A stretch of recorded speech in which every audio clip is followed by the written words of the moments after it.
Παπά! Σήκω, παπά! Έλα ρε παπά, ξύπνα! Αφήστε με! Ποιος θα μας πάει σχολείο, βρε παπά?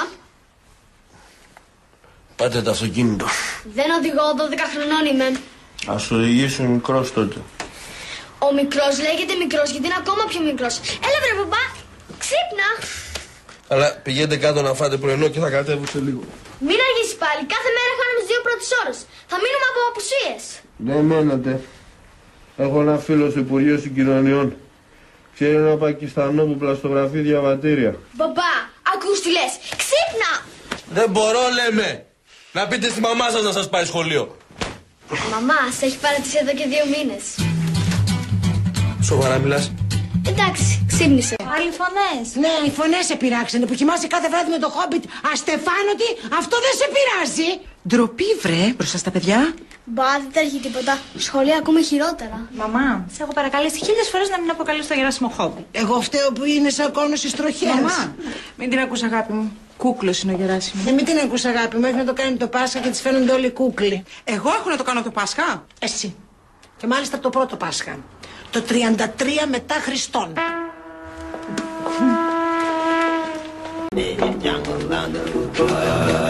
Πώς αγαπουλά μου? Χριστέ μου.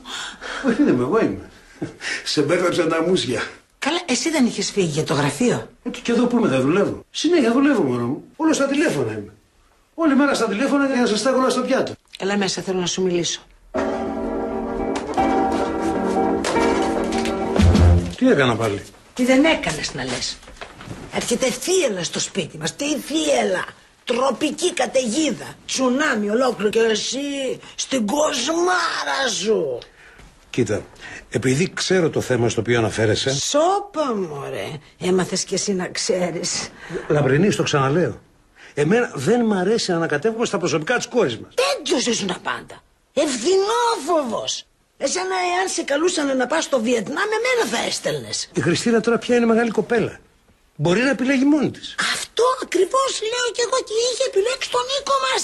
Το παλικάρι μας, το κουκλί μας. Λαμπρινή. Λεβέντης, από καλή οικογένεια, με σπουδές, λεφτά. Να σου θυμίσω ότι αυτό το Λεβέντι, το κουκλί με τα λεφτά από καλή οικογένεια, τον είχες επιλέξει εσύ. Εγώ. Το κόλπο να γνωρίσει η Χριστίνα τον Νίκο, εσύ το έστησες. Με κατηγορείς ότι εγώ έστησα το κόλπο να γνωρίσει η Χριστίνα τον Νίκο? Ναι. Ωραία, λοιπόν, εγώ το έστησα.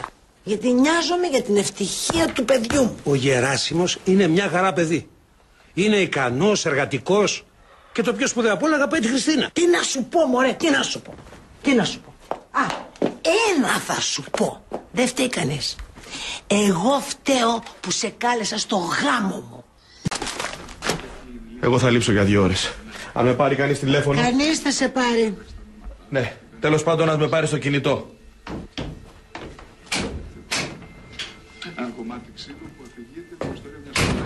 Πού πάει ο μικρός? Δεν ξέρω και δεν με νοιάζει. Παιδί σου είναι.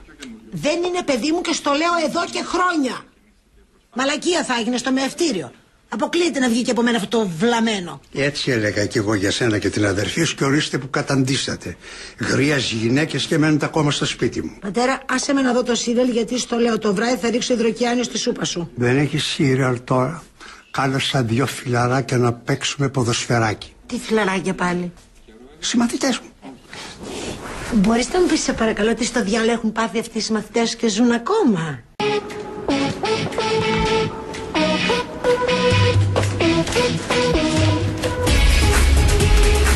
Καλησπέρα. Καλησπέρα σας. Καλέ. Μην μιλάς στο πληθυντικό, είμαστε περίπου συνομήλικοι.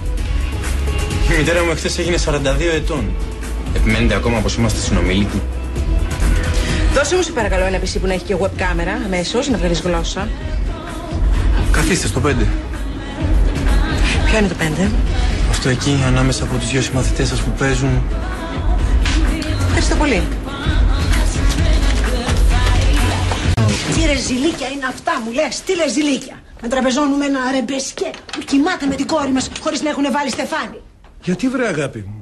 Εγώ το μόνο που ήθελα ήταν να βοηθήσω τα παιδιά να φτιάξουν τη ζωή τους. Τα παιδιά, ποια παιδιά βρε? Ποια παιδιά? Μόνο το ένα είναι παιδί σου. Ο άλλος ο Μπατήρης που θα μας κουβαληθεί εδώ δεν έχει στον ήλιο, μοίρα δεν έχει. Και θέλει να πάρει και το κοριτσάκι μας, χωρίς καν να την παντρευτεί. Ηρέμησε, βραγαπούλα μου. Ηρέμησε, αγαπούλα μου. Τι να ηρεμήσω. Είναι αντιχριστιανικό, βρε, δεν το καταλαβαίνεις. Δεν τι μούτρα θα αντικρίσω εγώ τον Παπα-Νικόλα την Κυριακή στην εκκλησία. Το τι είναι αντιχριστιανικό σε ενοχλεί ή ότι είναι Μπατήρης? 60-40. Έχει μείνει καθόλου κασέρι. Μου ήρθε μια λιγούρα. Πρέπει να ντυθείς, πατέρα, περιμένουμε κόσμο. Ντυμένος είμαι.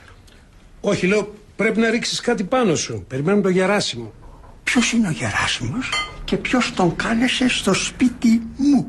Αυτό λέω κι εγώ, αλλά κανείς δεν μ' ακούει. Ο Γεράσιμος, πατέρα, είναι το αγόρι της Χριστίνας. Μαύρη να είναι η ώρα. Λαμπρινή. Τι λαμπρινή? Δεν κατάλαβα, δεν έχουμε και άποψη τώρα. Ωραία, φημώστε μας λοιπόν και κλείστε μας το κελάρι με τα κρασιά. Ο Γεράσιμος, πατέρα, είναι το αγόρι της Χριστίνας. Και θα έρθει σε λίγο να φάμε να το γνωρίσεις. Εκτός αν υπάρχει Θεός, οπότε θα τρακάρει και θα σκοτωθεί. Παππού, ακόμα έτσι είσαι? Καλά, λυσάξατε πια. Πάω να βάλω το καλό μου το κοστούμι για τον κύριο Γεράσιμο. Να αλλάξει και βρακή για να του κάνουμε καλή εντύπωση. Σε προειδοποιώ όμως.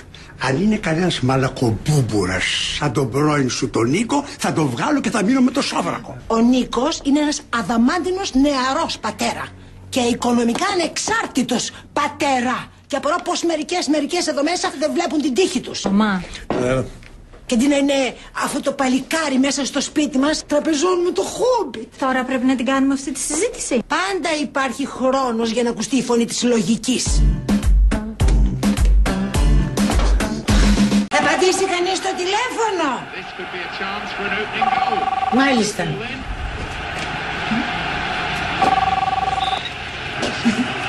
Ναι, παρακαλώ. Ποιος? Ναι, η αδελφή μου είναι. Από ποιο νοσοκομείο παίρνετε? Τι συμβαίνει? Πες εσύ. Μα δεν ακούσατε? Πες, αγάπη μου. Η θεία Πελαγία κάνει πολύ συχνά απόπειρες αυτοκτονίες και τα τηλέφωνα από το νοσοκομείο είναι θέμα ρουτίνας. Καλά, ευχαριστώ. Θα έρθει κάποιος από εμάς να την πάρει. Μένιο! Όχι εγώ. Εγώ πήγα την προηγούμενη Τετάρτη. Χριστίνα. Έχω καλεσμένο το γόρι μου, βρε μαμά. Πατέρα. Εμένα μην τολμήσεις γιατί σας πετάω όλους έξω από το σπίτι. Να πας εσύ. Πασιμάκι, αναγκαστικά θα πας εσύ, αγόρι μου. Το ξέρω. Μόνο σε παρακαλώ πάρα πολύ αυτή τη φορά να πας στο σωστό νοσοκομείο και να μην φέρεις άλλο ασθενή στο σπίτι. Το λες λες και γίνεται κάθε φορά λάθος. 6 φορές έγινε μόνο. Γκολ! Δεν πάει, κοίτας αλλού. Χαίστηκα. Και το εννοεί, κυριολεκτικά. Έχει μείνει καθόλου μουσακάς? Πίνασε ο άντρας σου. Έχασε πολλές θερμίδες στην παράσταση. Πατέρα, σήκω να πας στο δωμάτιό σου να κοιμηθείς. Πατέρα, σήκω. Δεν μπορείς να κοιμηθείς εδώ. Τρομάζεις τον κόσμο. Πατέρα. Μπαμπά. Μπαμπά. Παναγία μου. Τι έγινε, ο παπάς δεν κουνιέται. Ναι. Δεν ξέρω. Παπά. Παπά. Παναγία μου. Το ίδιο λέμε. Τι έγινε καλά, γιατί φωνάζει? Ο μπαμπάς πέθανε. Δες τώρα, παιδί μου. Πατέρα. Πατέρα. Ρε πατέρα. Τι γίνεται, καλέ? Ο Φιλότας πέθανε. Τι? Παππού? Παππού! Πέθανε. Παναγία μου. Παραφέρω το βαλιτσάκι με τις πρώτες βοήθειες. Τι κάνουμε τώρα? Να πάρουμε το 166. Φέρ το τηλέφωνο, φέρ το τηλέφωνο. Μας παίρνουν τρελής, έλα εδώ εσάς στο τηλέφωνο. Γιατί καλέ? Αύριο το μεσημέρι μπαίνει στη τάξη του στην τράπεζα. Αυτή η γραφειοκράτη στο νοσοκομείο θα τον δηλώσουν νεκρό και θα χάσουμε τη σύνταξη. Και τι θα το κάνουμε, καλή, θα βρωμίσει. Σκάστε ρε, σκάστε. Για τον πατέρα μου μιλάτε επιτέλους. Χώρα είναι να τον βάλουμε μέσα στο ψυγείο μέχρι αύριο. Το σπίτι θα το πάρω εγώ. Ναι, καλά. Πάτε λίγο γη. Το σπίτι θα το πάρω εγώ που έχω και οικογένεια. Τι χα, εσύ δεν το κάνεις στο σπίτι. Μαγκούφα θα μείνεις. Τι κάνεις εκεί? Τι κάνεις εκεί, λέω? Τι κάνω, του κάνω μαλάξεις, μπας και τον επαναφέρω. Και του βουτάς και το πορτοφόλι? Δηλαδή, άμα του δίνεις το φιλί της ζωής, θα του πες και τα χρυσά τα δόντια? Τι γίνεται εδώ? Τι κάνεις εσύ εκεί με το πορτοφόλι? Φέρ' το εδώ. Μπαμπά μου. Πάλι νομίζατε ότι ψόφισα. Το χάψατε το κόλπο. Κόλπο? Για να κόψω αντιδράσεις. Ποια από τις δυο σας πήρε το σπίτι αυτή τη φορά? Μα τι λες να βρε, μπαμπά? Μας προσβάλλεις, μπαμπά. Και πέρα που σας προσβάλλω, νομίζεις δεν σ' άκουσα που είπες ότι θα πάρεις το σπίτι? Εγώ? Τι να το κάνεις εσύ το σπίτι? Εσύ μαγκούφα θα μείνεις. Άισι, χτύπια εδώ μέσα. Έφερα το βαλιτσάκι με τις πρώτες βοήθειες. Θα το ανοίξω την τραχεία. Παππού, μπου! Λοιπόν, ωραία. Αφού θα κοιμηθεί απόψε ο Σιμάκης εδώ, ευκαιρία να πάρεις πίσω το πάπλωμά σου για να μην γκρινιάζεις. Τι γίνεται εδώ? Αντί να φύγει η Χριστίνα, ήρθε και ο Πρικοθύρας. Παππού, μη λες το Γεράσιμο Πρικοθήρα. Δεν είναι υπέροχο που μεγαλώνει η οικογένειά μας, μπαμπά. Χαίστηκα. Και το εννοεί, όπως σου έχω ξαναπεί.